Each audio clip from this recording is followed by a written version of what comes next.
John, good to see you. Today we are diving into the headlines. I'd like to know, is the bear market over? The S&P 500 recently climbed more than 20% from a 2022 low.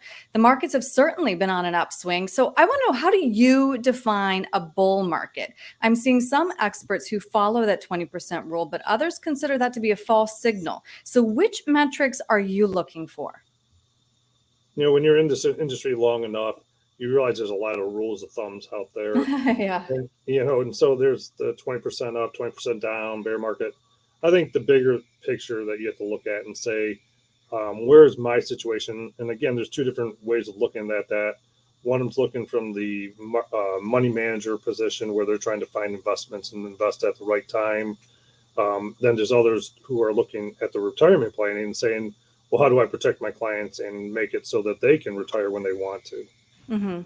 Right, that is an important distinction. I want to show you this chart from FinViz, which shows the S&P year to date. It's interesting to see all this green, right? The recent rally in the S&P has been led by a small group of tech stocks propelled by the hype surrounding artificial intelligence, whereas the average individual stock in the S&P has risen about 3% this year. So for those who believe the bear market is over, are they missing the bigger picture? I think there's a lot of things that can still happen out there. I think I was looking at some of our videos from a year ago, and we were talking at that point of the Fed was just getting ready to raise the rate from Hmm. 0 to 0.25 or point 0.5. And so it just goes to show you how fast things can move. The Fed has raised rates up to the 5% mark. Right.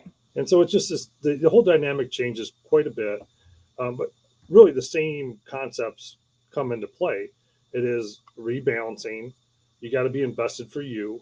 And I think that you have to have that mindset of why am I in there and why am I investing? Same reason someone has to decide if they're an athlete, why am I playing football? Why am I playing basketball? Is it the money or is it my family? What is the purpose of why you are there? Hmm. Hmm. Hedge funds and many other investors have made big bets on the S&P falling. There's still a lot of cash on the sidelines right now. Does a defensive stance still make sense?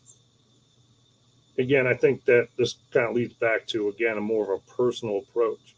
And sometimes we hit in markets where, everything's flying up, kind of similar to after COVID. But then you hit markets where you're going, okay, well, do I have the time it requires to absorb a loss if, let's just say, we are in that bear market or something does happen geopolitically that we are just not aware of? How can you make that correction in your life and not really affect when you want to retire and what your overall plans are for your wealth? And so I think the bigger picture here is saying, well, for me, what do I think and what do I want? And if someone were to ask me, I believe that we're sitting at a mark where we're still below where the S&P was off its high. I think that there's probably some room to go up, but I think that someone better be able to absorb, a year amount of time at least, Right. if things were to shift the other way. And so, again, balancing your cash flow, rebalancing, all those things come into play, especially in time periods at this point. Hmm. And last question. I know it's difficult to predict, but it's still worth asking. Do you think we will see a recession this year? I think it's possible. I think that a lot of times there can be a pop back up in the market off its lows when Hmm. we're in these situations. I think there's only been a few stocks that have really kind of carried us up to where we're at now. Um, Somebody who was talking against me might say, well, that's a positive because there's a bunch of stocks behind it that haven't seen some of this upward trend. So again, it's a matter of having the balance in what you're doing. If it was me, I'd be sitting more in the equity department and be really willing to go long. If I Hmm. need my money short term, I would definitely make sure I have plenty of cash sitting there so I can get my hand on it.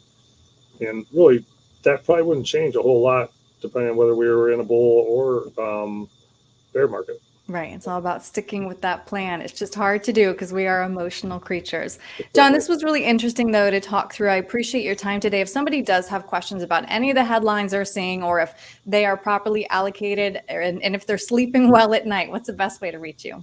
Are 440-471-4300. And I would say this, if you are not sleeping at night, this would be a good time to possibly rebalance because we've come off the Mm-hmm. lows. So this is actually a little bit of a time where if you are in that camp, you've kind of been waiting for the right time to kind of release some of that pressure that's on your mind. This could be a potential spot to do that. I agree. It's just one of those things where review it, go over it, understand the pros and cons, and then make a decision. And feel better. Absolutely. John, thank you very much. Take care. Bye now.